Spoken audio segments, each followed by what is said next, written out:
Good afternoon, everyone. Welcome to the Meridian Transportation Commission meeting of June 5. It is 3:34 p.m. and we have a quorum. I'll start the meeting with the roll call. The first man on the list is Mr. Ballard. Present. Mr. Shoemaker. Present.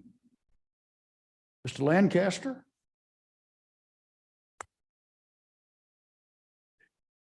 I'm here. Mr. Hopkins. Present. Mr. Lewis. Here. Mr. Smith. Present. Mr. Leclerc. Mr. Song. Present. Ex officio is Mr. Wasson. Present. Leila Kloppenstein. Present. David Reinhardt. Present. Elisa Taysom. Present. And Justin Price. I'm here. Okay. Welcome all. First item on the agenda is the adoption of the agenda. Does staff have any proposed changes? No, Mr. Chair. Anyone on the commission have any proposed changes? Mr. Chairman, Yes, sir. well, under one of the last items in the packet is a bell tower and copper cloud issue. I don't expect, I don't know if we're ready for that yet or not, but maybe it should go under future topic on the. Let's discuss it today and decide. Okay, All right? yeah, I can wait. Mr. Chair. Mr. Chair, Never mind. just to clarify, we routinely add future topics throughout the meeting. So I don't know that has to be part of the adoption. Mr. Chair, Yes. this is further down in the packet, but I believe they spelled Mr. Ballard's last name wrong on page 12. Okay. Yeah. We will get to that when we look at the minutes, but at least there's three of us that saw it. Anybody else want to take credit? 4 or 5? Okay, good. Everybody's looking out for you, sir. Okay, So, on the adoption of the agenda, if we're there yet, I move to approve the agenda. we have a motion. Do we have a second? Second from Mr. Ballard. All in favor, say aye. Aye. Agenda is adopted after some discussion.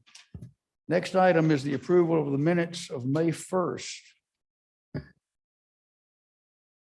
Comments? Question? Mr., I think it was in the minutes, wasn't it? Was the page, was that where your name was misspelled? Oh, okay. We'll get to him in a bit then. Okay.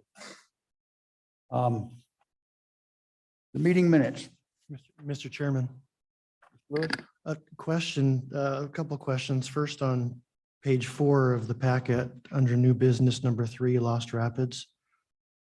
In the first sentence, I had a question about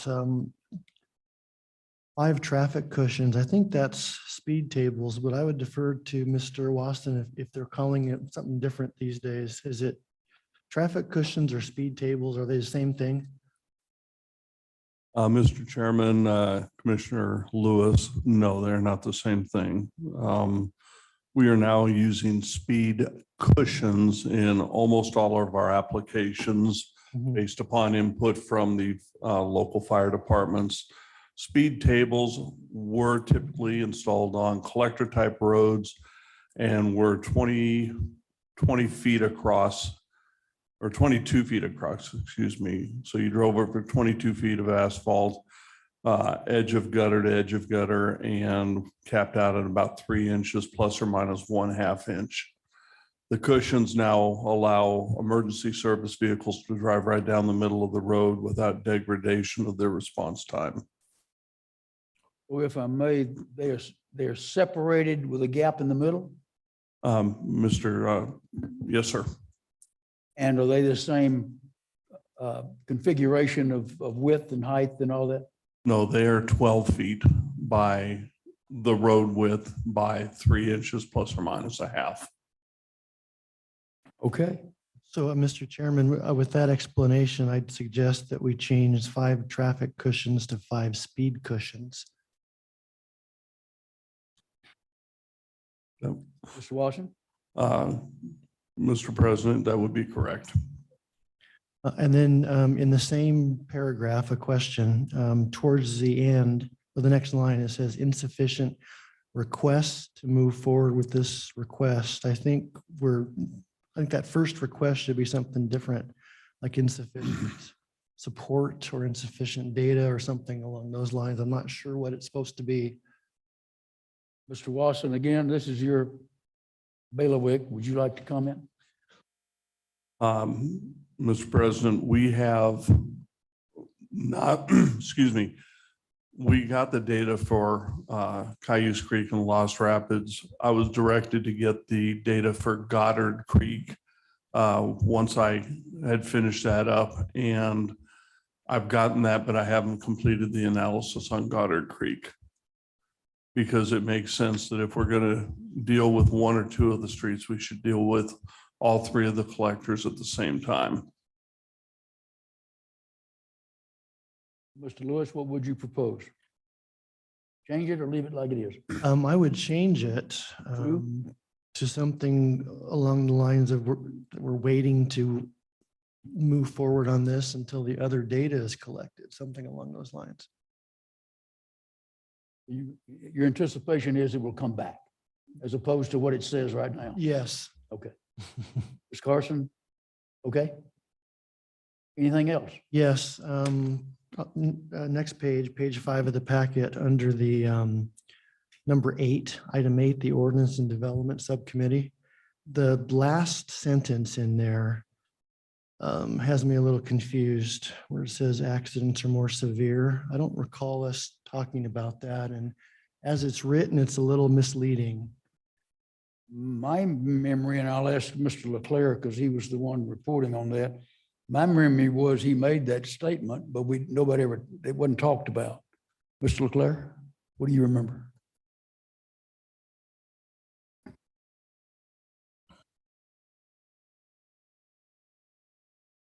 Does it reflect what was said?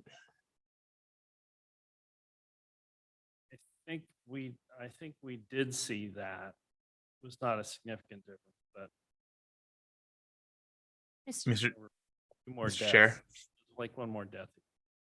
If Yes, ma'am. If the commission would like, we can say data that was reviewed showed accidents were more severe. Mr. Lewis? Could you clarify that it's like national data? It's not Meridian data.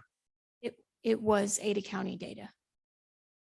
But we can clarify that as well. Okay, that'd be fine if you put Ada County At data. Ada County? Okay. Mr. Chair, I heard somebody, but don't know who it was. it's Jared Smith. Mr. Smith. Yes, sir. I believe the context of the severity of accidents was specific to pedestrian related accidents in Ada County.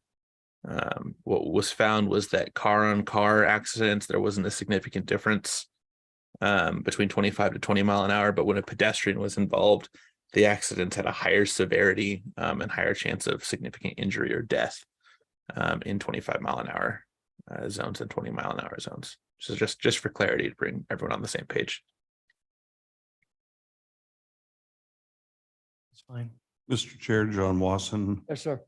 I'd like to make 2 notes. First of all, accidents may not be the right word. Crashes might be better. An accident is where you drop your plate in your kitchen and it breaks. A crash is an impact between a vehicle, pedestrian, vehicle, bicycle. The other thing is some of these crashes that have occurred are not on the local system. The numbers include crashes that happen in Meridian on the interstate system.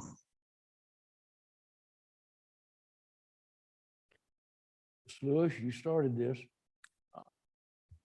Look, I'm looking to you to get us through it. I'm fine if you would add Ada County pedestrian crashes into that sentence. Okay. Chairman. Ms. Carson, did you get his last? No, I'm sorry, Mr. Chair. Mr. Lewis again, please. Oh, I said if you added Ada County pedestrian crashes into that sentence, it would make sense to me. I got that. Thank you. Mr. Leclerc. I also now notice that the word low should be lower. There are, in the previous sentence, there are lower crash rates in Meridian. Lower instead of low, okay? Overall Meridian. Fewer crash. And that's true for all of the jurisdictions that we found. Ada County pedestrian crash rates were more. Second. Get up on your mic a little better. No, it's on. Now, Okay, so anyway, those two sentences are fine now with that change. okay. Anyone else, anything in the minutes? Yes, one more. And I found another small one typo, I think. On the previous page, page 4, item 4, after the quotes, suggestion for the letter was the Transportation Commission discussed at length the risk and benefits allowing parking on rather than to Cinema Drive. Change the word to on, okay?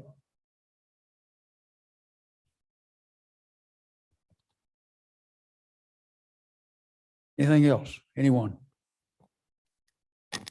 Mr. Chairman, I move to adopt the minutes as amended. Second.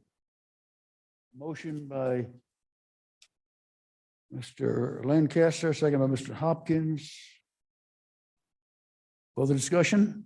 All in favor of the changes that have been noted, please say aye. Aye. Anybody opposed? Thank you very much. Okay, under old business, Ms. Carson wants to talk to us about housekeeping. All right, Mr. Chair, thank A you. good term. It doesn't have to do with sweeping up that plate that Mr. Wasson dropped, does it? No, just Okay, pick up thank your you. candy wrappers. No. Housekeeping, just wanted to talk about some issues we're having when we are going back to do the minutes. We really need everybody to, and also because we stream this on YouTube and we have users that join us, ex officio and commissioners that join us on Zoom. We really need everybody to be right up on your mic. I would say almost touching your mic with your mouth when you're speaking. Also, if you work through the chair, so Mr. Chair will say, Mr. Hopkins, and then Mr. Hopkins will continue talking. That way, when we have the minutes done, it's easy to reflect who spoke when, and we can go back and keep those discussions clear. I would also ask that any subcommittees that want to meet, I do need agenda topics about a week before. We're required to notice special meetings 5 days before. And so I need those topics by about a week before on a weekday so that I can put together those agendas and get those noticed so that that meeting can be an open public meeting. Does anybody have any questions on housekeeping? Any questions? Thank you, ma'am. Thank you. Transportation projects updates, Mrs. Carson. All right, so as per usual, I will go through some of the highlighted or some of the bolded items and then stand for any questions. So on page 6, Linder Road, Overland to Franklin project, I wanted to note that Overland at Linder intersection is being redesigned as well. That was not part of the original scope, but it's being added as an amendment. And they're gonna add some pedestrian improvements at that intersection. The public outreach comment summary is available on the project webpage, and the link to that is in your packet, and those comments are being incorporated into the next design. Carrying forward on page 7, there's a new project in your packet, Amity Road, Locust Grove to Mary McPherson. So we've talked in the past about Amity Road and Locust Grove intersection. There was a kickoff meeting held in the last couple of weeks to look at the scope for Amity Road, Locust Grove to Mary McPherson. The extent of that project has not yet been decided. So for now, that will be the name. If the extent changes, then the name may change slightly. And then as that gets designed, it will be combined with the intersection project. On page 8, the South Meridian Neighborhood Bicycle Pedestrian Plan, a 95 design meeting was held today, and the plan in hand design meeting was held for the 3 segments, one on Locust Grove, or I'm sorry, Stoddard, Victory to Overland, and then 2 on Locust Grove, one at Palermo for a pedestrian crossing, and then also a bridge over the 10 Mile Creek for pedestrians as well.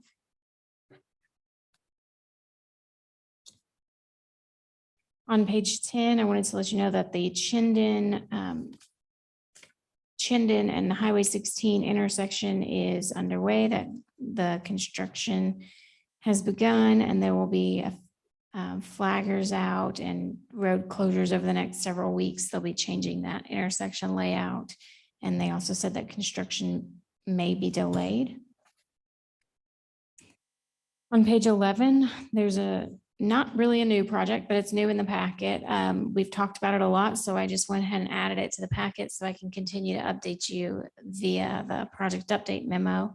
The Black Cat at Gondola Hawk Signal design is complete. The contractor's been selected and a pre-construction meeting was held. And those are the project updates. I can stand for any questions. One that I would like to add from something that I saw on Saturday evening. Chinden from Meridian to Locust Grove was paved. It was striped. They were still using cones to run it as 2-lane traffic, one each direction. But looked like about all they had left was dressing up the edges and maybe a little bit more painting, but almost there. Mr. Chairman, Mr. Lancaster. I have a question on page 11. Where is 9 Mile Creek? Or that pathway? So this is right in the middle of the page. Yes, I can pull that up and share it with you. She has that at her fingertips because I asked for that as well, and we got the email this morning. So let me see, there's 2 on there. You said it was on page 11. Yes. All right, so this one is, the 9 Mile Creek project is downtown.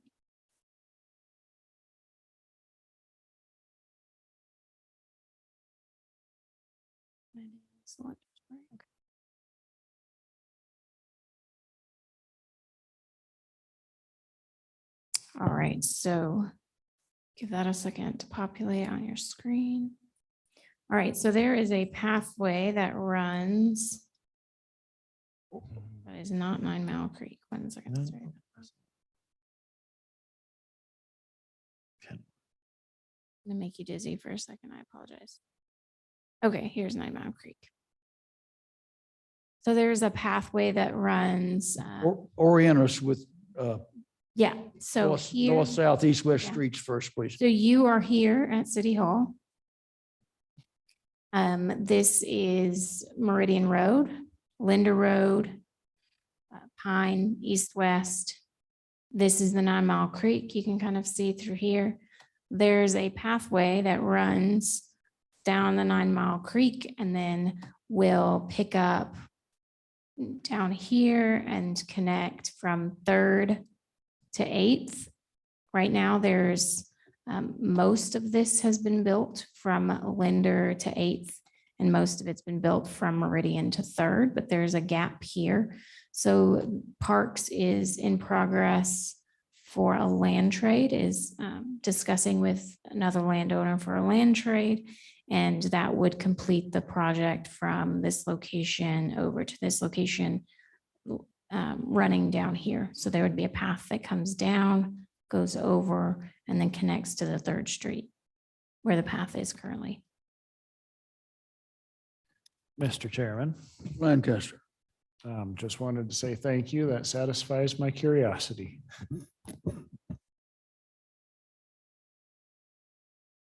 Any other questions or comments on the project update report?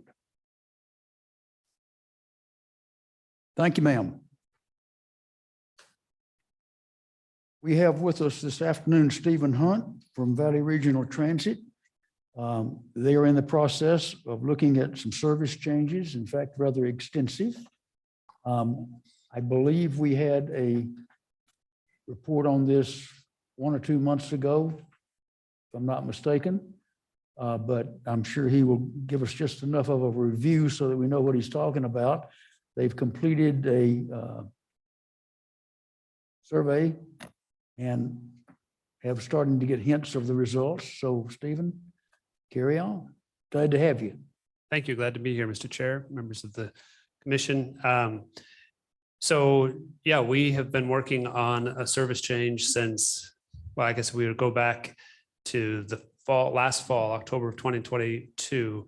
We adopted a transportation development plan, which identified the need to review existing services. There were some poor performing routes that we wanted to look at, as well as some budgetary constraints that we were needing to incorporate into our FY24 planning.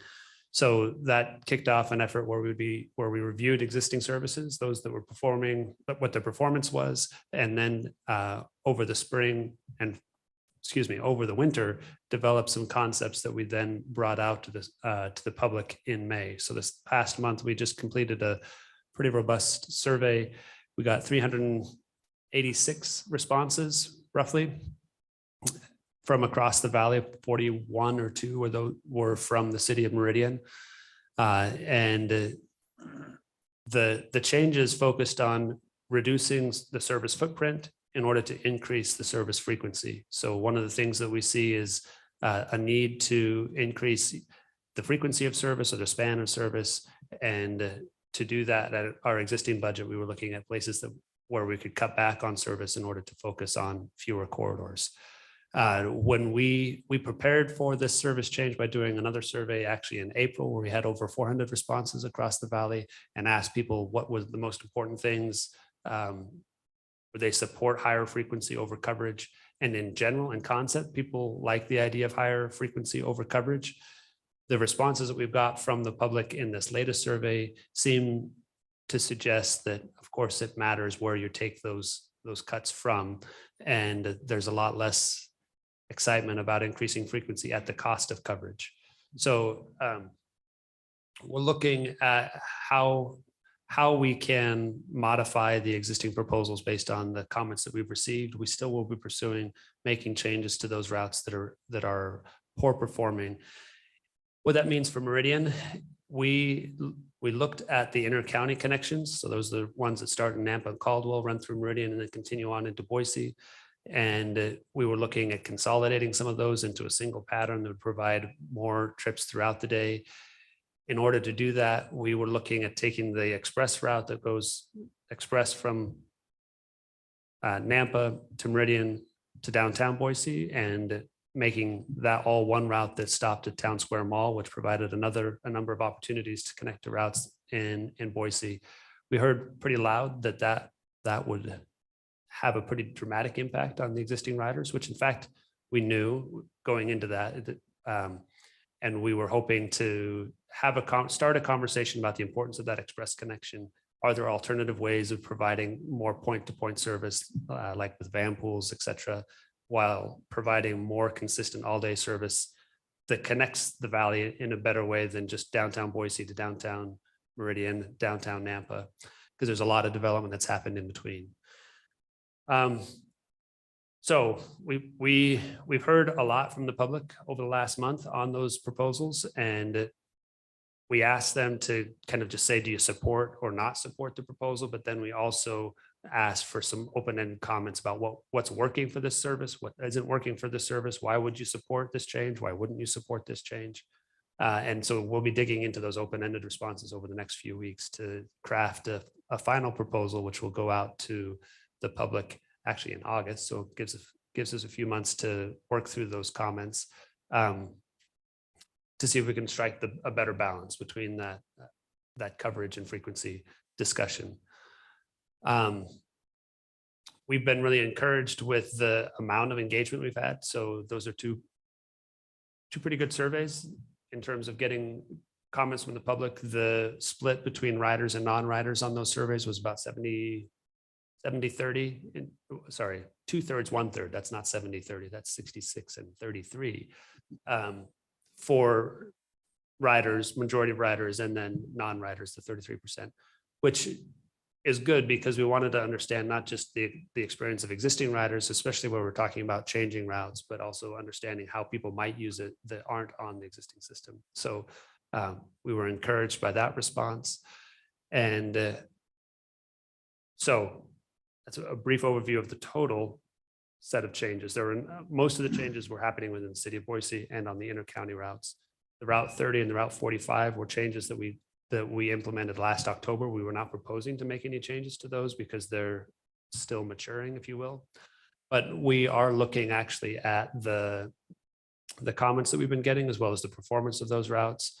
And what we would like to do is explore what if we were looking at some combinations, because what we hear about the 30 is the need to connect on into Boise or on into Nampa. We have the 45 and the 30 that operate on Fairview and on Pine. And so there could be some opportunities for us to maybe combine those two and have a connection that goes all the way into Nampa and Boise.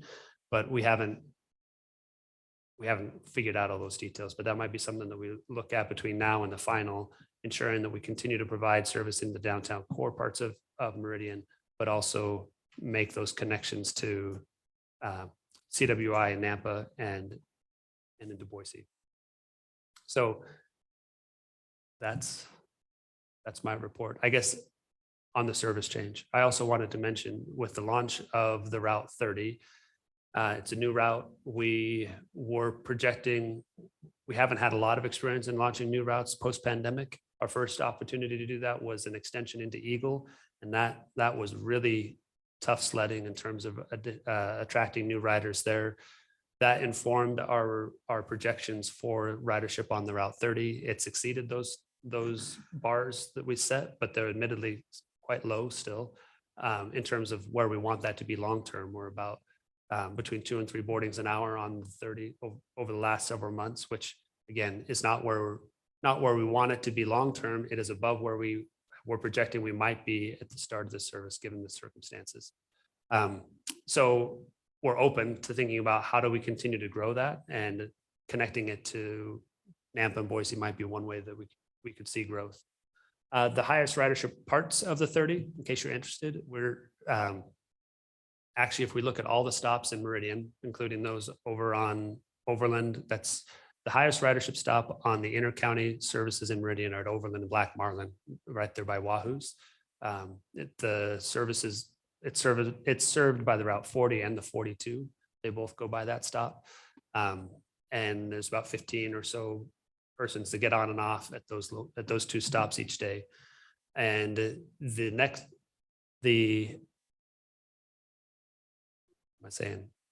other stops though that we have seen on the 30 is the village. So Records and it's right at the village. We're seeing that stop has as many boardings as those Black Marlin and Overland stops. So that's been exciting to see that area grow in terms of ridership activity. And then the other kind of hot spot on the 30 is at Linden and Pine. So they're by Meridian High School. Those are the 2 kind of hot spots in terms of ridership on the Route 30. We're really looking forward to seeing ridership continue to grow in the 10-mile crossing area. We're not seeing a lot of activity out there as yet, but there are a number of both apartments and employment centers at the 10-mile crossing that we hope to see continue to grow. That's also true for in downtown Meridian. We're not seeing this as much activity at the Pine and Third stops as we might hope.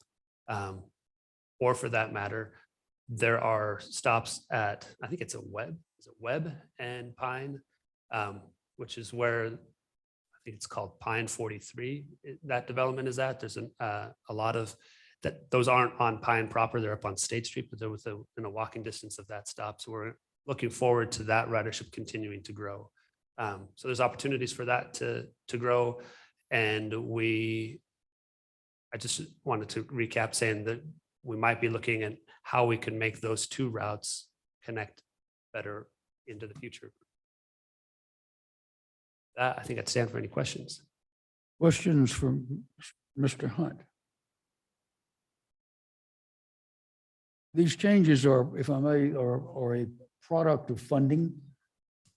There's not enough funds available to VRT to run every route they want to run every 30 minutes all day long or 12 hours a day. So what they're looking at is trying to see if they can shave off of one and push money into the other. What they're doing, as you can tell from his report, is they're trying to find out from the riders and non-riders that'll take the surveys, what would you prefer? So something's going to change, but stay tuned. We'll get a report back as it either develops or as we get to the conclusion. Thank you, sir. You. Appreciate it. Okay, the next item on the agenda is a new one. We've never had this before as such. You want credit or you want to take blame for it? Well, we'll see how it turns out first. Okay, all right. Ex officio updates. This is an opportunity for our ex officio members to share with us anything that has come to mind in the past few weeks or even today that they think might be good general knowledge for us. It's not really intended for us to act on anything, but if you've been sitting here trying to think about, why am I here and what am I supposed to be doing? Here's a good opportunity. For the first effort here, I'll just go down the list in the order it's on the agenda, just to give everybody an opportunity. And that begins with Mr. Wasson. Anything new and exciting you'd like to tell us, sir? Mr. Chair, John Wasson, Ada County Highway District. Don't know how exciting it is, but both the city and ACHD have made an understanding that we are going to allow parking on one side of Center Point, north of Ustick. That's the first main street just west of Eagle Road. It runs north-south, and we're going to put bike lanes in there. So we're going to stripe it for bike lanes and allow parking on one side of the street. Don't know which side, but either way, half the people there won't be happy. We have received a request from Meridian Police Department to evaluate parking on Magic View to the west of Wells. At that location, Beulah Pop had her house there, and it's been torn down now for about 10 or 12 years. And they put a memory and aged facility at that same location. Unfortunately, there is insufficient parking. And you'll probably hear me talk about insufficient parking many, many more times in the future. But staff is parking on the street, and they're parking very close to the intersection, especially for westbound traffic. And we are probably going to make it more difficult for employees to walk to work, because we're going to probably pull parking for an additional 100 or 150 feet. Unfortunately, it's a little bit of a narrow road. There's some shoulder on the south side of it, but not on the north side. And they're parking right up to Wells, which is an all-way stop. So we're going to review that. And probably the last thing is we have received a request for traffic calming in the Snorting Bull subdivision. Yes, most people know that as Woodbridge subdivision, but the technical name is Snorting Bull. The streets are Bowstring, Thornwood, and Woodhaven. And so we did a speed study, and bowstring does meet the criteria for traffic calming. Years and years ago, we kind of cut a deal at the highway district that if bowstring came in, we would include Thornwood and Woodhaven in the same, because they're basically loop streets. But I also explained to them that we've been down this road again before, and there wasn't a lot of support. So they went out and got signatures, and right now it's looking like they have about 40% support, 35 to 40% support for the people that responded. And what I've explained to the applicant is people that don't respond, that's the same response as a no vote. They have asked that we provide them with a petition. I will generate the petition in the next couple of weeks in my spare time and get that off to them. I really and truly don't think that's going to go anywhere, because the neighborhood does not want the speed humps or speed cushions, but more importantly, they don't want the signs that are required to accompany the speed cushions, because each speed cushion has 2 signs that say bump, one on each side. And then at each end of the traffic calming area, there's a bump head sign. So we're talking in that neighborhood, probably 2, 4, 6, 8, 10, 12, 14, 16 signs. But they are unhappy with people using their subdivision to get somewhere, just like in 2002, the people on Magic View were very unhappy with their contractors and developers using Magic View to get into that neighborhood. And then there's 1 or 2 people that probably remember that, Commissioner Lancaster. We won't throw stones.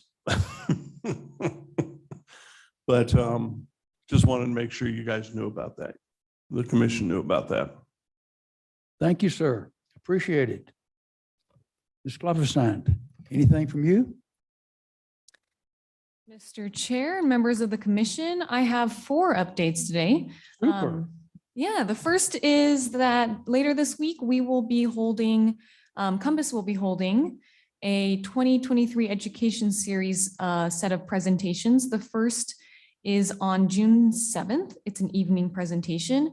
And the presentations will be on how best to plan for a smart region. So how best can both small and large jurisdictions utilize or employ these technologies to better create an efficient transportation system. So the first presentation is, again, June 7th from 6 to 7:30 p.m. And then and that presentation is intended for more of the public. And then there is a longer presentation the following morning. And that presentation is geared towards more planning and transportation professionals. And we'll be looking a little bit more into kind of how to employ these technologies from that standpoint. So if you're interested, I have some flyers on that. We also will be holding a public comment period on the Regional Transportation Improvement Program. So the TIP, it's a large list of transportation projects that are considered regionally significant. That will be, that's a 7-year list of projects. And so the opportunity to comment will be from June 30th to July 31st. And then we'll also have an open house on the Transportation Improvement Program held July 11th. So also I have flyers if you're interested.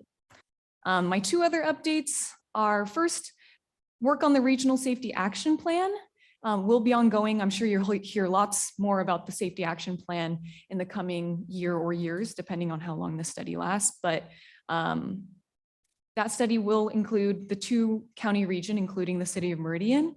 And the RFP for bringing on a consultant has been published and is open. So we are awaiting responses. And if you're curious, Hunter Mulhall from Compass is the project manager on that. And then also the 2022 development monitoring report is now available on our website. So that's a report that shows all new residential unit permitted units from the last calendar year.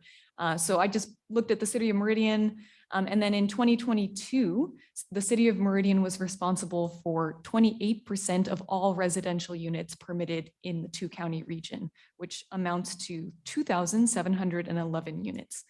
So that report's really interesting, and you can look at the history going back 10 years on residential permit data. So I just wanted to make note of those things. That's all. Thank you, ma'am.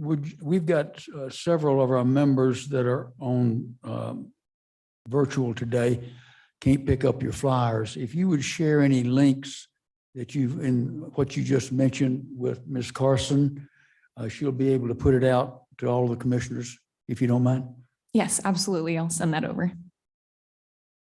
We good, Ms. Carson? Okay with that? Okay, thank you. Mr. Reinhardt with West Ada School District, sir. Mr. Chair, David Reinhardt, West Ada School District. I have a few updates as well, and I do appreciate Ms. Carson the opportunity to present in this way because we are important partners. Significant for us is that we have awarded a new bus contract for beginning the 24-25 school year. So we will be continuing service with Cascade Transportation this year, and 24-25 we will be contracting with Durham Transportation, which also provides for Boise. So just for context, that means that particular contractor will have the majority of the valley. They have placed an order. We will have all new buses beginning that year. So the order is in the neighborhood of 220 buses for context. So it's a rather big contract. As part of the contract, we have required them to get various sizes of buses.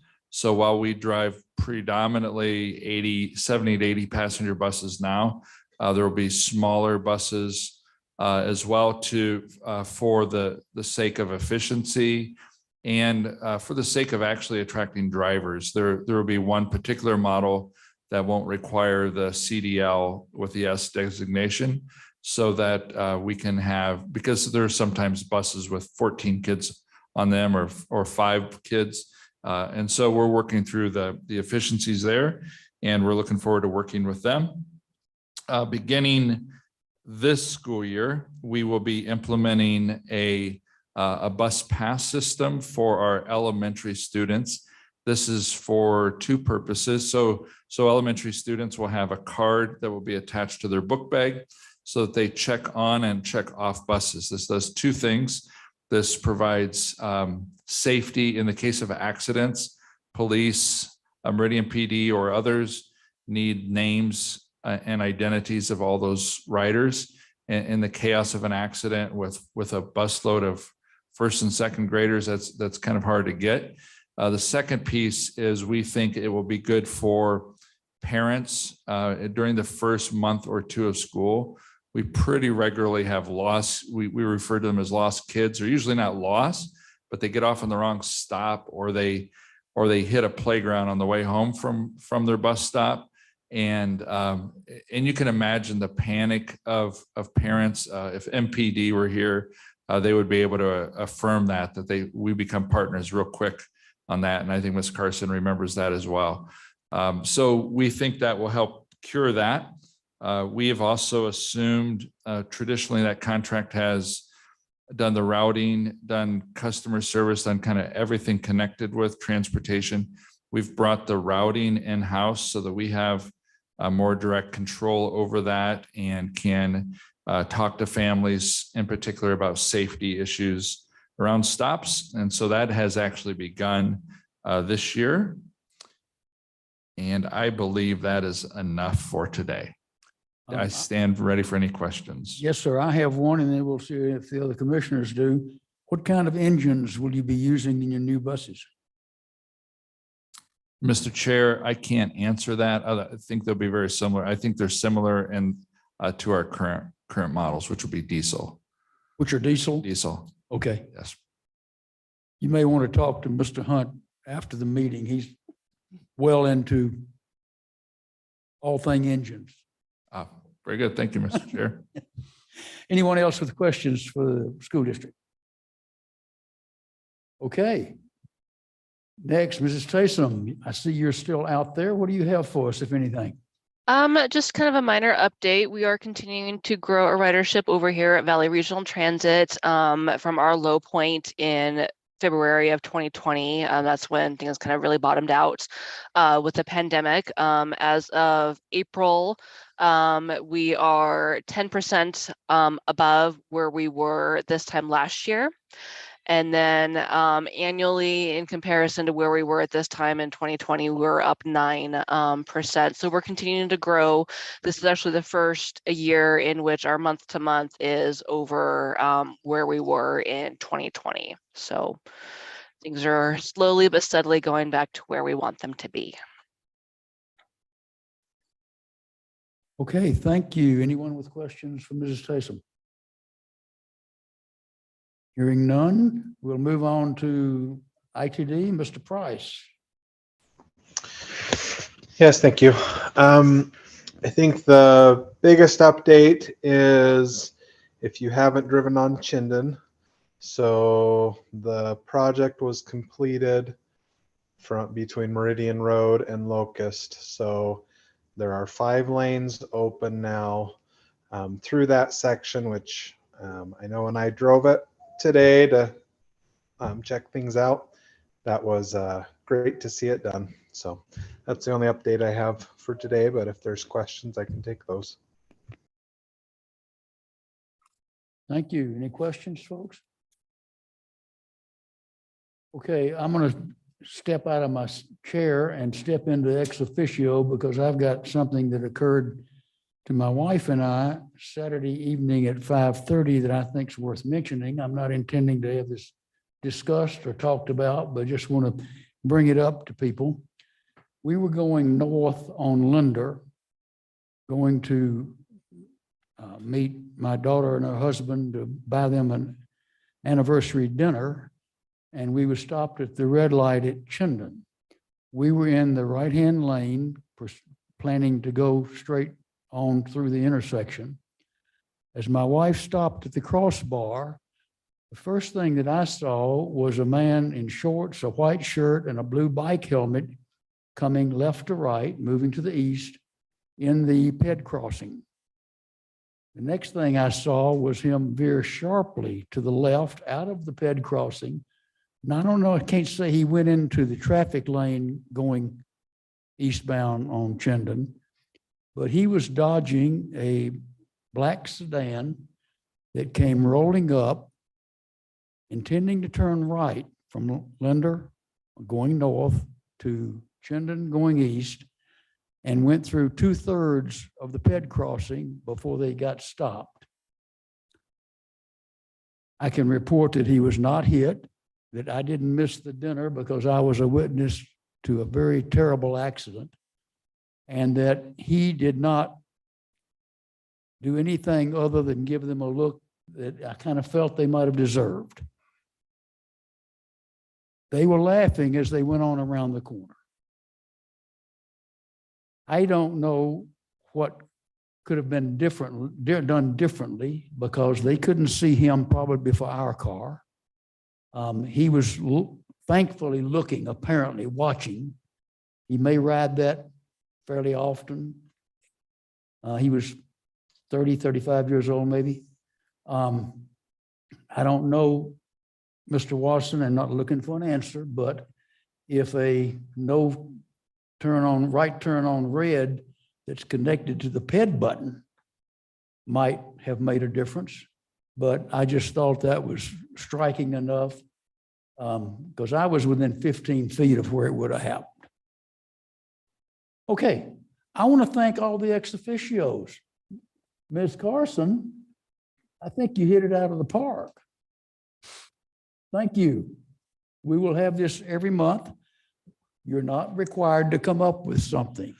If you don't have anything, it's okay, but just give you an opportunity to share things with us that don't rise to the level of getting on the agenda. Ms. Carson, staff communications, please.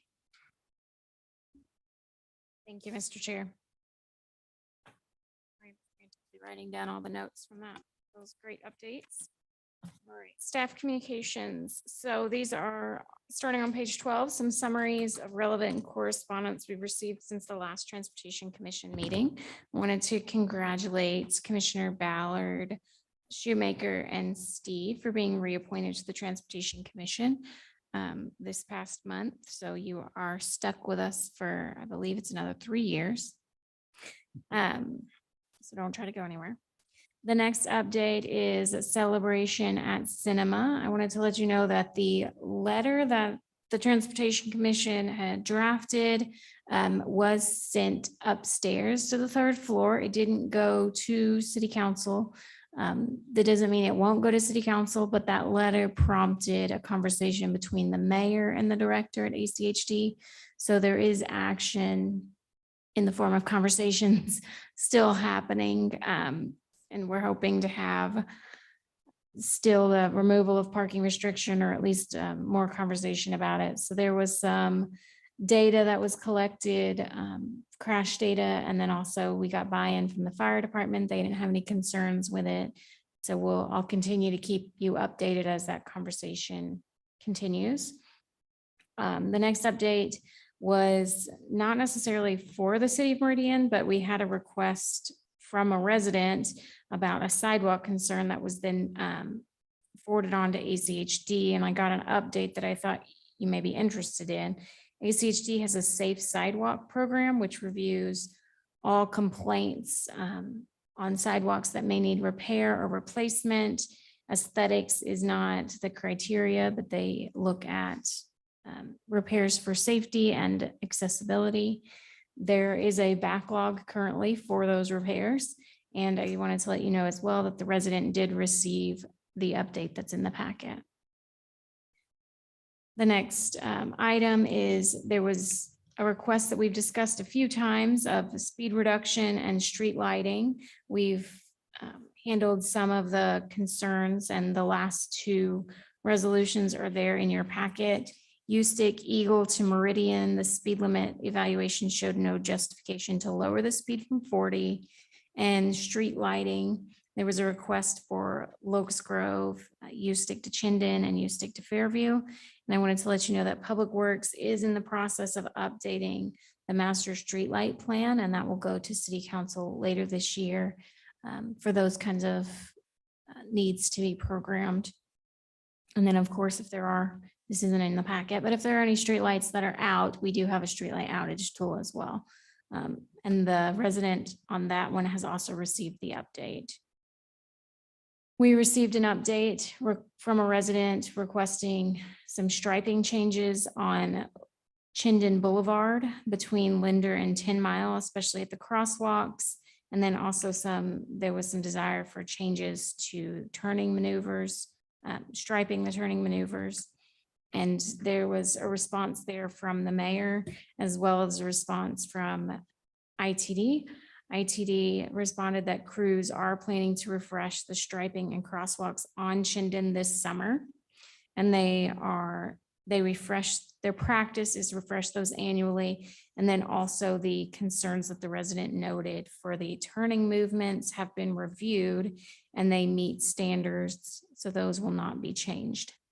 And the resident received that update as well. Before we move on to the last item, I just wanted to stand for any questions on those so far. Any questions? Apparently not. Mr. Chairman, Oh, yes, sir. Sorry. I don't have a question. Lancaster. I don't have a question, but I have a comment. And this is a kudos to Ada County Highway District on their sidewalk repair program.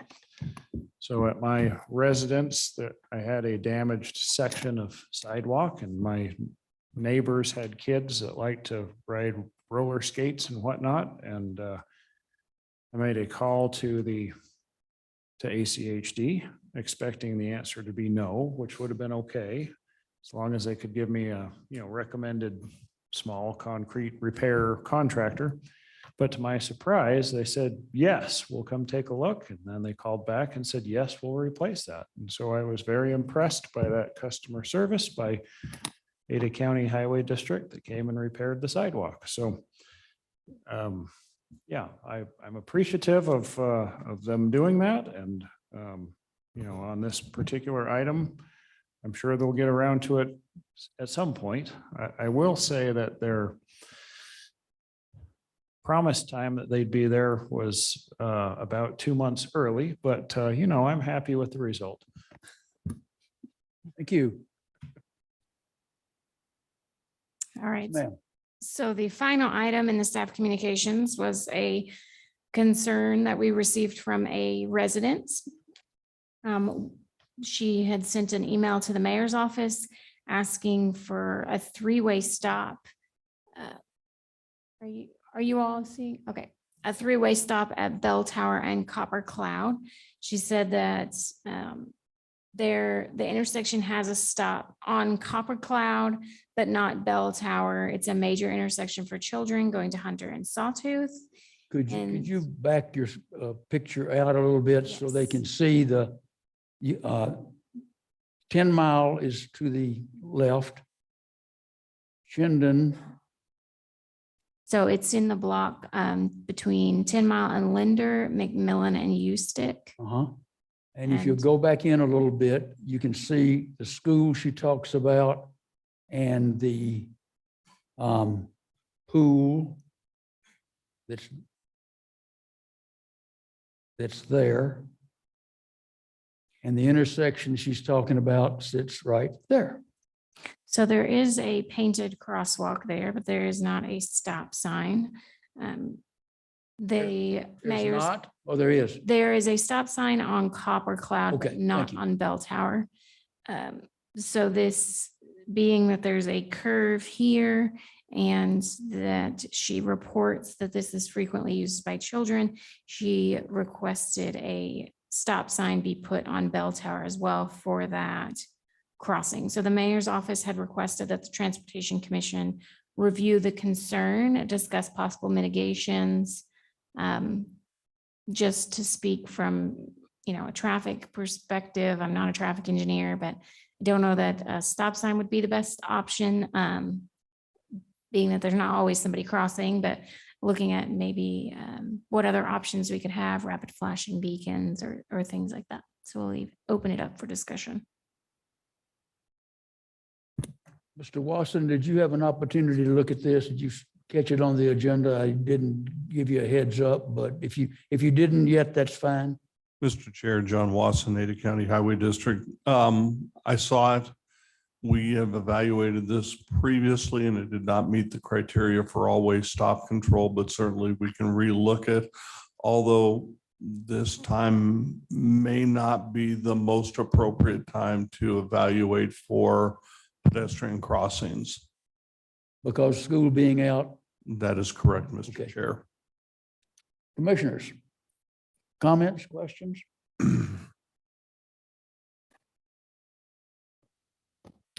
Mr. Chairman. Mr. Lancaster. A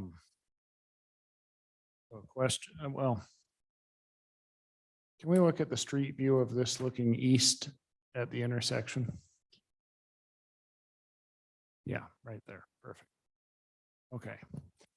So this answers my question as far as what kind of signing is on the approach. So there's a school crossing sign indicating that there's a crosswalk, probably a sign upstream of this too. So Can you back out and see if there's a speed limit change, or it would be the 20, normally it would be the 25. Is there a school 20 anywhere around it? Okay, there's a 20 there in the curve going the other way. So the resident's concern was that drivers going around the curve wouldn't see the crossing. So, Mr. Chairman, Yes, sir. even if a stop sign were put there, you'd lose the crossing signs. So the crosswalk signs that are there wouldn't be appropriate anymore. So you probably make it worse, not better. Mr. Watson nodded affirmatively with you, sir. Mr. Chair, John Watson, Ada County Highway District. Yes, sir. Commissioner Lancaster is absolutely correct. You would lose those S1-1 school signs. We could evaluate this possibly for speed feedback signs, or the school could put a request in for some sort of an RRFB. That might be an option if the school district wanted to do that. Mr. Chairman, Mr. Ballard. I'd suggest Parks and Recreation go and trim those trees up so that you get more of a view of who's walking on a sidewalk.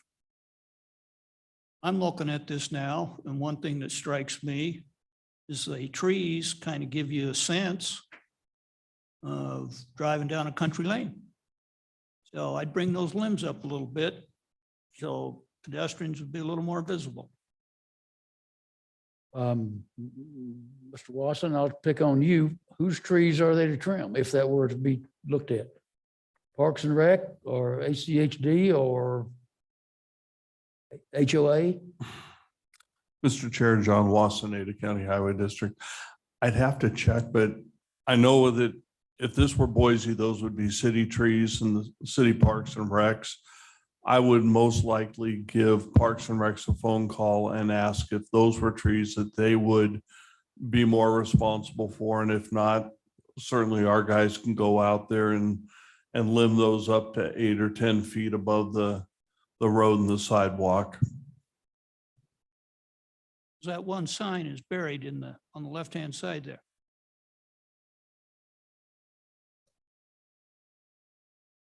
Thank you.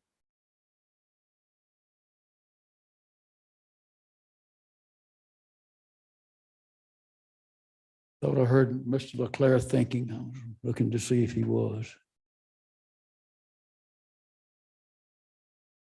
He wasn't. Any other thoughts or comments? Mr. Chair, can Ms. Carson? I ask a question of Mr. Watson? Sure. Mr. Watson, why would the school district have to request the RRFB? Could the city make that request?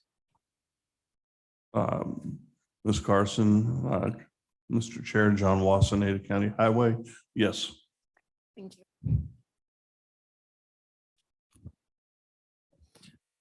Mr. Chairman, Mr. Lancaster. Another question for Mr. Wasson. Sorry for making this your topic, John, but you said that ACHD has evaluated this intersection in the past. Yeah, for an all-way stop, and I assume that as part of your evaluation, you didn't find that there were enough vehicles or sight distance wasn't an issue, or that the idea was you'd use stop signs as a traffic calming device rather than an intersection control device, or some combination of those. Do you happen to remember the particulars off the top of your head, or if not, that's okay. Commissioner Lancaster, Mr. Chair, John Watson, Ada County Highway District. We look at for an always stop, the first criteria is a signal needed at this location. Clearly, a traffic signal is not needed at this location. The second criteria that we evaluate is, have we had 5 or more crashes in a 12-month period that could be corrected by the installation of an all-way stop? And when we've evaluated it, it was not. Then the next criteria is one of volume. And I'm going to get it probably just a little bit off, but for the main street, which would be Bell Tower, there have to be 300 vehicles per hour for a continuous 8-hour period, and 240 vehicles, pedestrians, and cyclists for those same 8 hours. And when 1, 2, or 3 are not met, then you can go with a combination, and it's a reduction factor of about 20 or 30%, I believe. We also do look at children's crossings, which is why there's crosswalks out there, sight distance, which is generally fairly good. And we look at sight distance at the posted speed, not that one person who is driving 114.35 miles an hour. But those are things that we do look at. Mr. Watson, to run the string one more knot. What about a three-way stop as a traffic calming measure for Bell Tower? Bell Tower, with the exception of a dip, cross gutter dip back to the south of this, is a 3/4 mile long street that goes from Ustick all the way around to 10 Mile. If you were to do a speed study on Bell Tower, and let's just say you were to find excessive speeding to the 25-mile-an-hour limit, would a stop sign at that intersection be in the program? Mr. Chair, John Wasson, Ada County Highway District. Yes, it would be inappropriate. Inappropriate. Inappropriate. Make sure I heard you. Okay. The MUTCD is quite specific in that it says that stop signs should not, doesn't say shall, but it says should not be used as traffic calming devices. Stop signs have a specific, so that purpose is to control right of way at an intersection. It is not to slow down traffic. And if you use the stop signs inappropriately, you can actually drive up the crash rate at a local or at an intersection. And part of that reason is because somebody is northbound on Tower Bridge, makes a turn, can easily see that there is no traffic coming down on Copper Cloud and doesn't stop because there's no need for him to stop other than some idiot engineer put an always stop at that location. And he blows it at that point. But the problem is drivers then can develop a disdain for stop signs at other locations. And running the stop sign at Linder or 10 Mile might result in a less desirable outcome than stopping at the proper location. Well, I just wanted to go ahead and ask that before we were back asking it next month. Commissioners, other thoughts?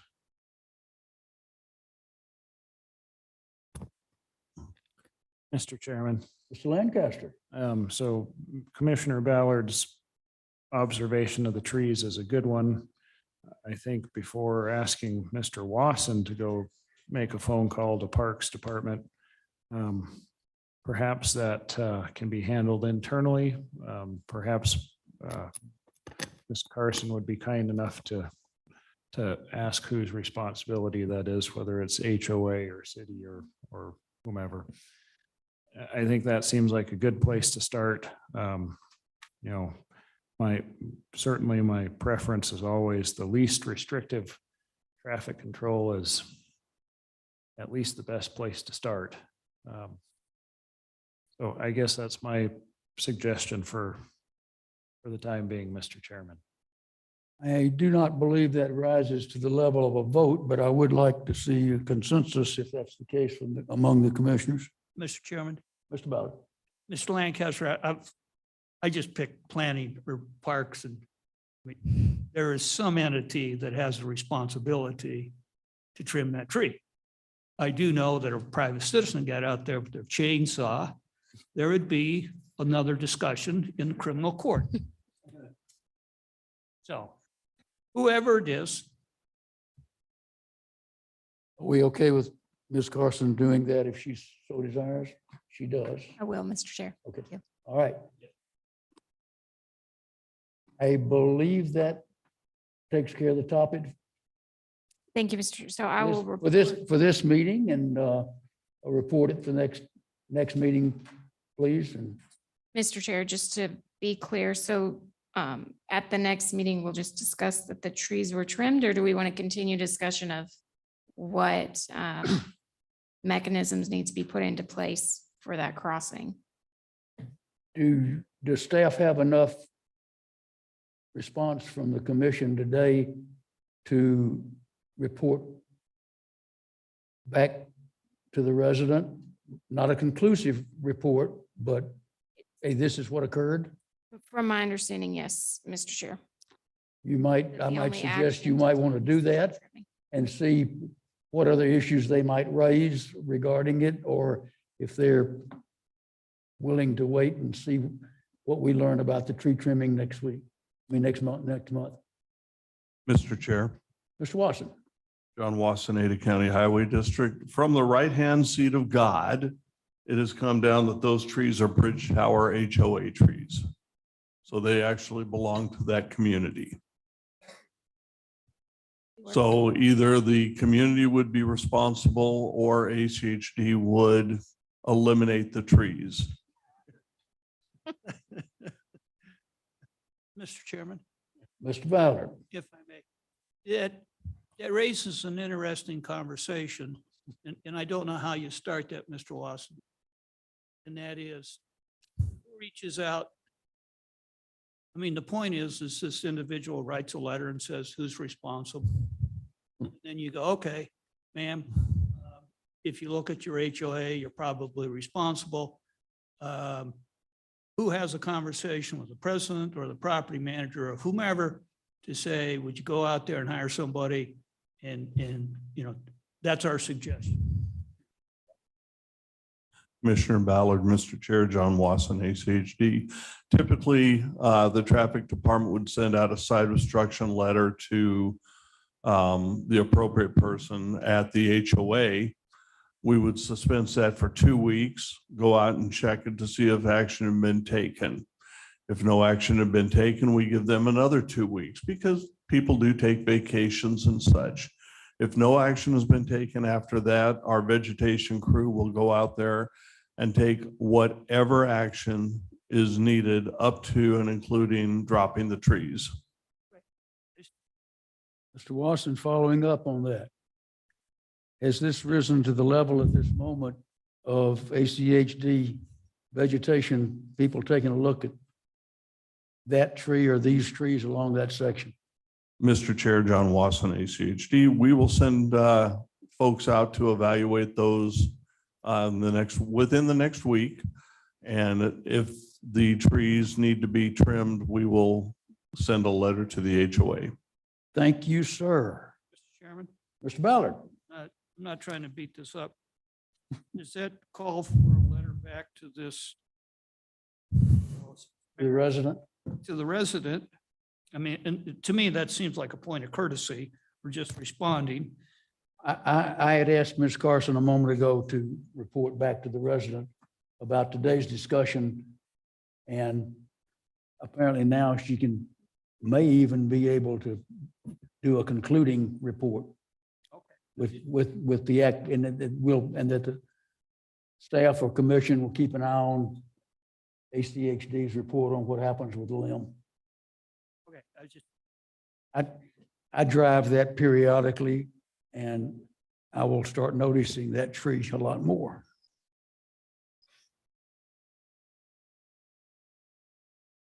Okay, moving on to the last item, Macmillan Corridor Review. We're graced with the presence of Mr. Caleb Hood. Welcome. Thank you, Mr. Chair, members of the commission. It's my pleasure to be here. Before I get into my notes and the topic on your agenda, I do want to just appreciate Miranda bringing up the housekeeping from earlier today.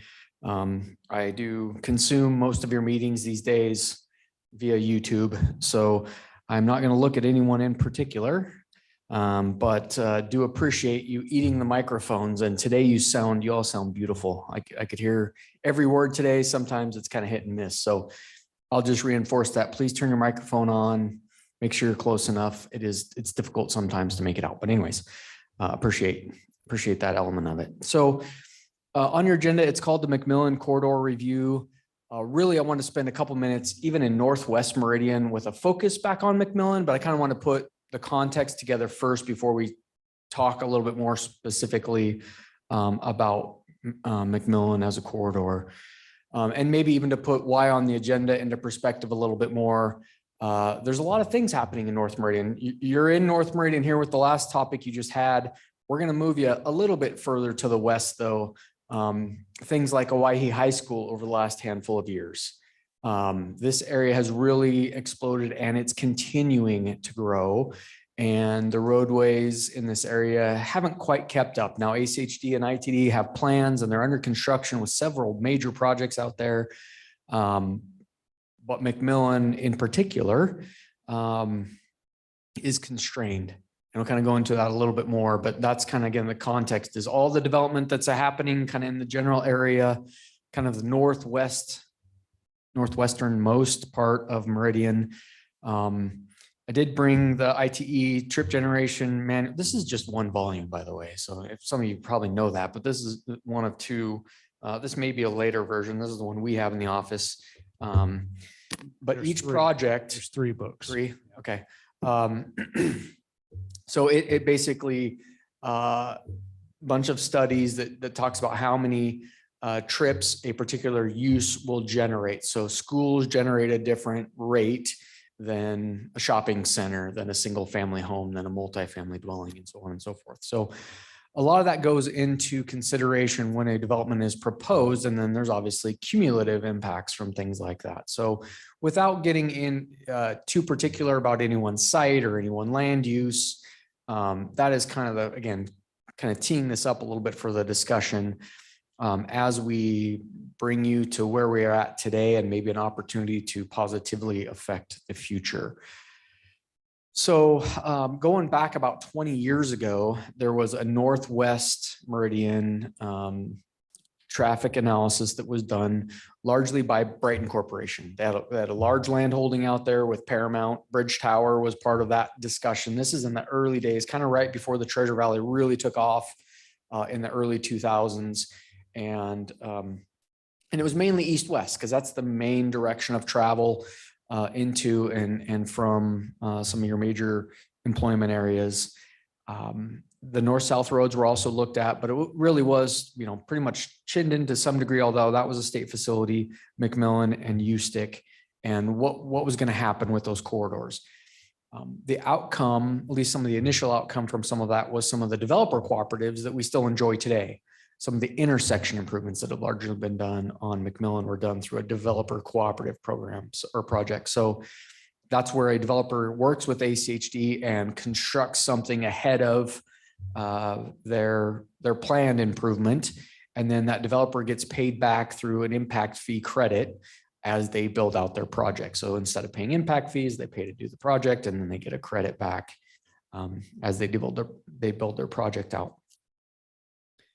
So that's some older history. There have been some other individual traffic impact studies that get done on some larger projects in the 20 years since that traffic study was done.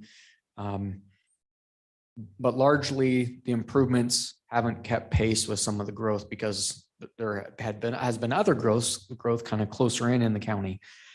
I'll cut to a little bit of the punchline.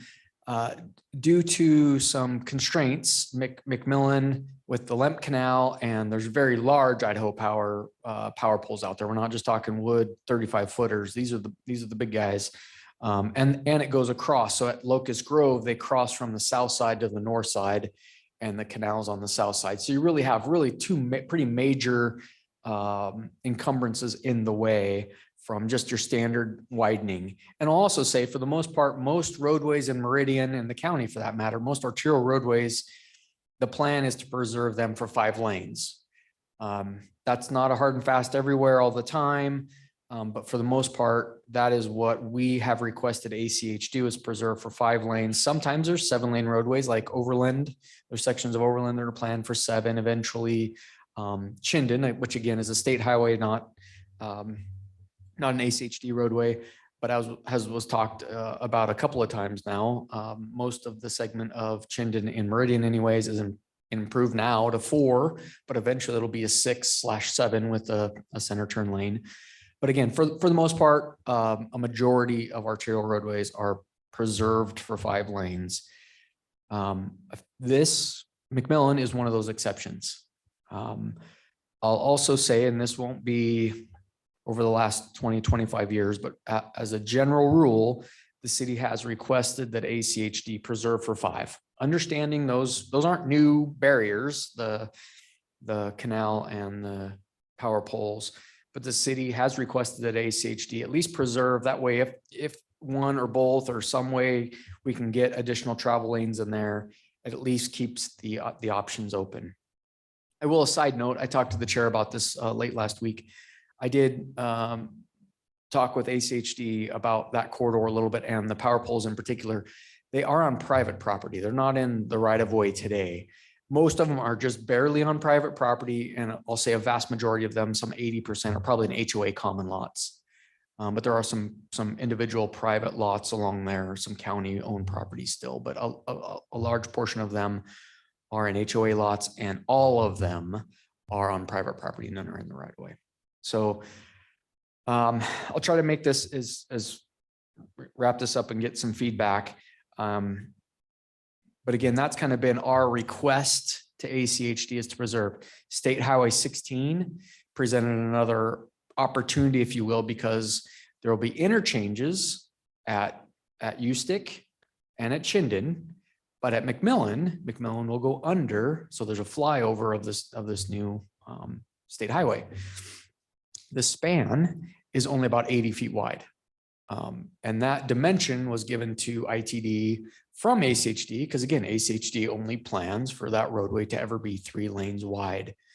So it's 11th hour, maybe even 11:30 at this point, but there is still opportunity to preserve and request that span be widened. So maybe someday this is a 4/5 roadway instead. So that's kind of why I'm here today, to see if the Transportation Commission has any thoughts, requests that we should send up to the mayor and city council to ask ACHD and or ITD as they get ready to, well, they're already in construction of State Highway 16, to really consider this, maybe change order that in potentially at McMillan. So I think those are most of my notes. Oh, let me put that, just a couple more things to why I kind of understand McMillan as a 3, besides the physical constraints there. You do have Chinden, which again, state highway, higher speed facility, planned to be 6 lanes, moves regional traffic. And even going to the other side of McMillan, just 1 mile, Ustick kind of has a similar history, right? Ustick's a major corridor, an old highway. So it's a great east-west traffic mover as well, which again, we've preserved for 5 and we're in pretty good shape that way. So I kind of understand some of the thought processing. We have 2 parallels just on either side of this facility, but there's a lot happening on McMillan too. And both of those corridors are getting busier and busier all the time. So we're pushing more and more motorists towards McMillan. Maybe even we're pushing, I heard some of the discussion earlier about Chinden being the corridor for some bicyclists anyways. Maybe McMillan is more attractive as a 3-lane roadway with a detached multi-use pathway in the future. I'm not here to advocate for 5 lanes everywhere. But again, that generally is a pretty easy starting point. So hopefully that gives you the background information if you weren't familiar with or aware of kind of what's going on in Northwest Meridian. And then again, I'll stand to take any notes to at least, well, I shouldn't say at least, to preserve potentially, if that's the sentiment from this commission, requesting that ACHD consider preserving for a potential 5-lane McMillan in the future. So that, Mr. Chair, I hope and I will say the vice chair also sent a similar request. I do want to keep this outside of the context of any, again, pending or recently approved or forthcoming development applications. But I think some of that subcommittee has looked at some similar projects in this area before. But hopefully I couched this right. And if there's anything else that either one of you want to add to this discussion, and before we really start to, I take notes, please feel free, but that's kind of how I wanted to again, tee this up. What brought this up is a new private school that's being talked about out on Macmillan, just shy of Oahe's Oahe Storm, the north-south street in front of that very large school, which that school puts a lot of traffic on both Eustic and on Macmillan. And there's some plans for a roundabout at Macmillan and Eustic. 5 lanes north-south on, I'm sorry, Macmillan and Black Cat. Black Cat's going to be a 5-lane. Macmillan is still a 3. I have heard comments from people that some proposed developments for housing along Macmillan west of 10 Mile were discouraged because of concerns from an undefined place regarding too much traffic on Macmillan. I never could pin down where that was coming from.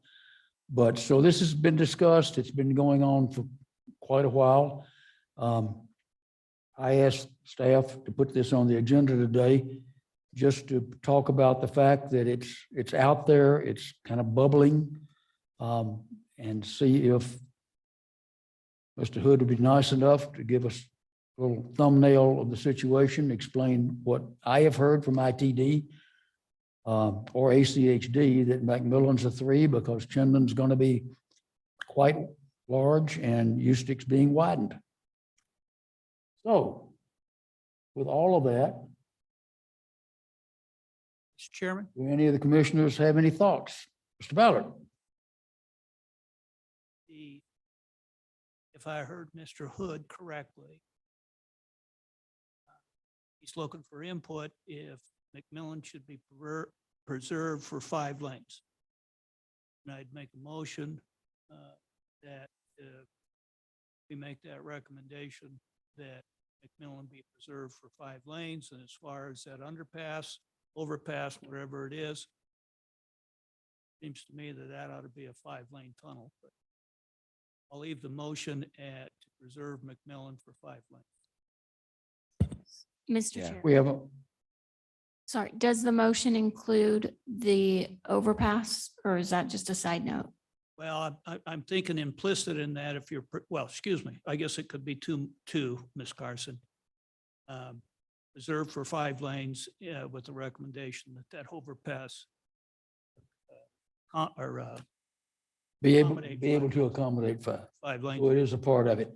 Okay, I heard a second from Mr. Leclerc. So we have a motion and a second discussion. Mr. Chairman, Mr. Lancaster. to ask staff a question as we discuss the motion. That's why Mr. Hood is at the podium. All right. So, Mr. Chairman, Mr. Hood, it's very nice seeing you today. We miss you. So we love Miranda, but we miss you too. So no slight there.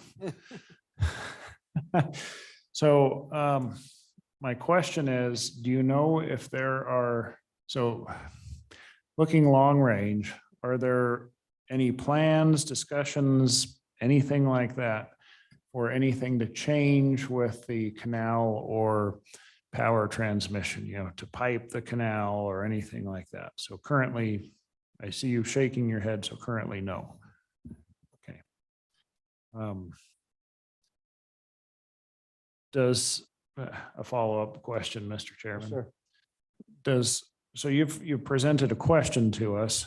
Does staff have a recommendation one way or the other, or is it just a straight up question?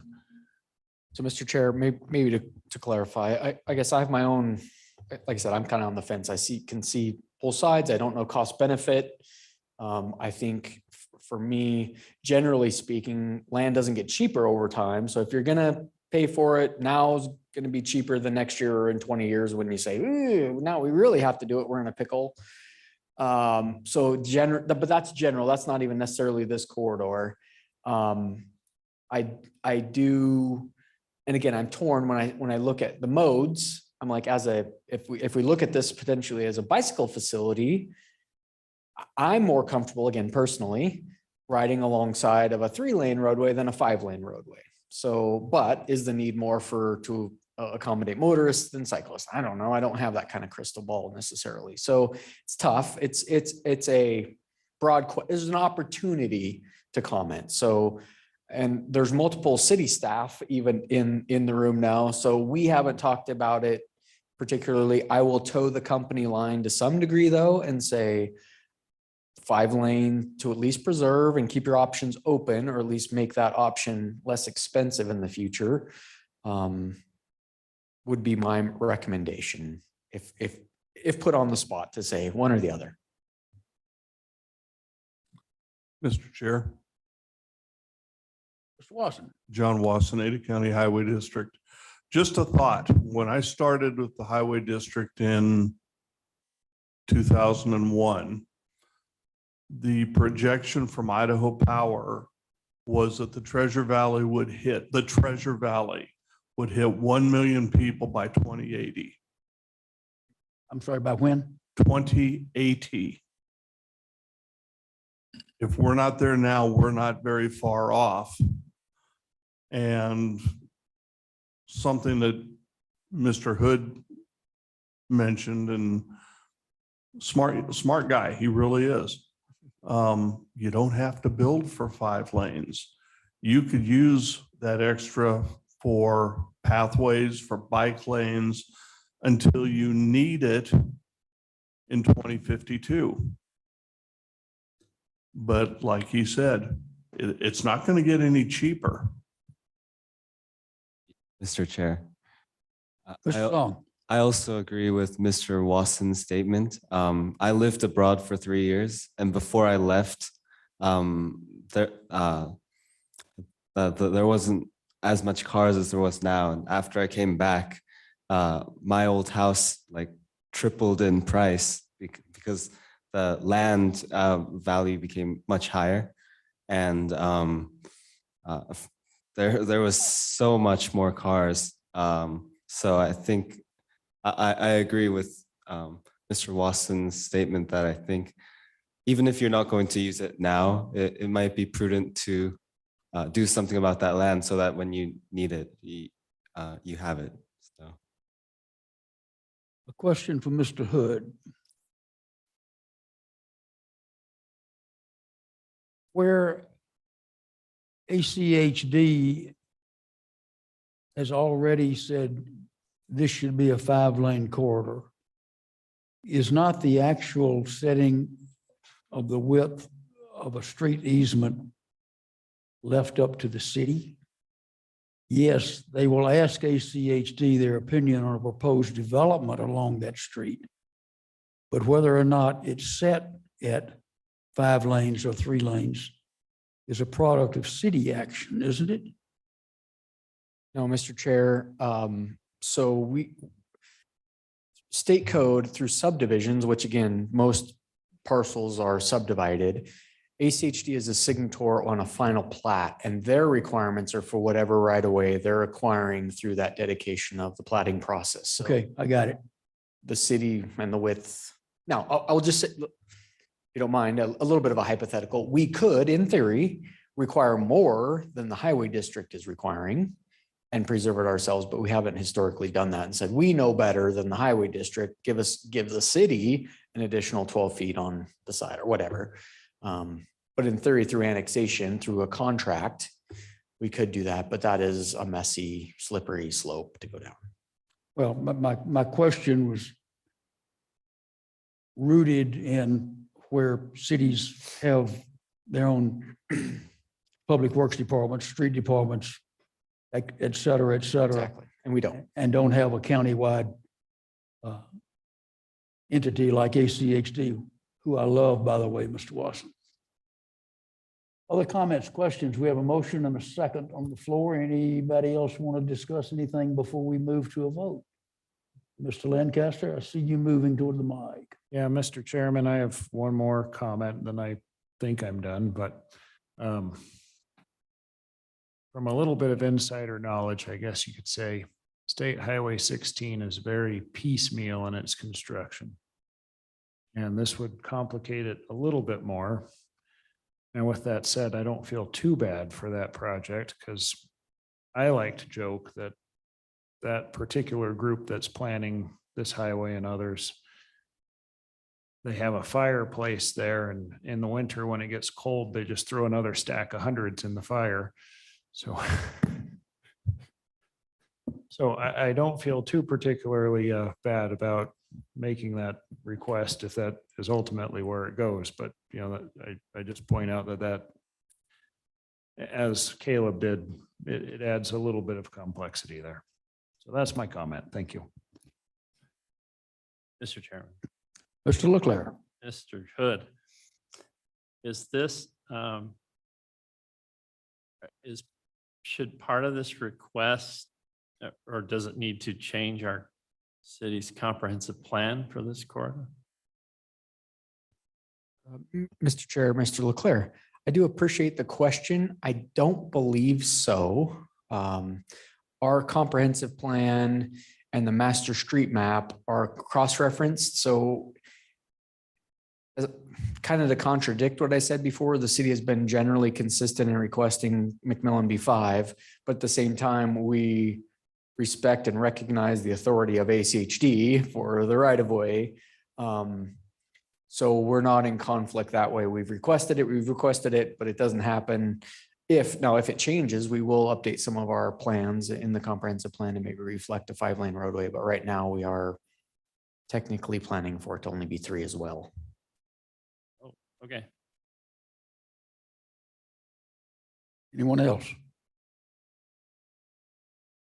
Mr. Hood, I have one or two other questions. Does the motion need to have a from to?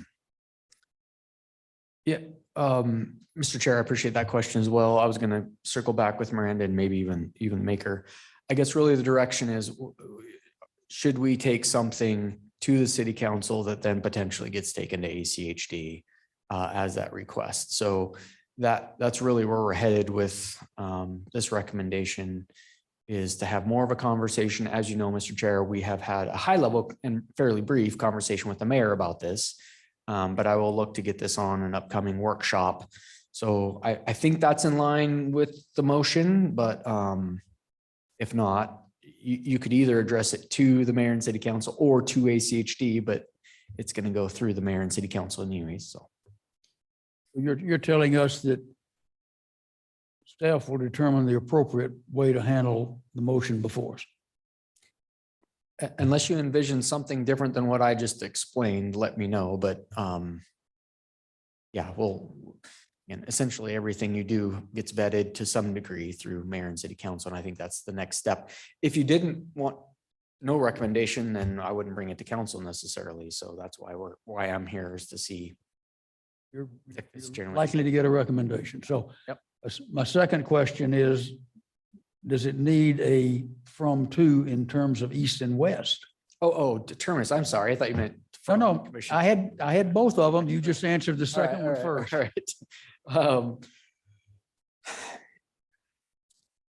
I guess that's up to you. I would just make it more of a general statement about the corridor. In reality, we're not asking ACHD to retroactively go back to Locust Grove and start.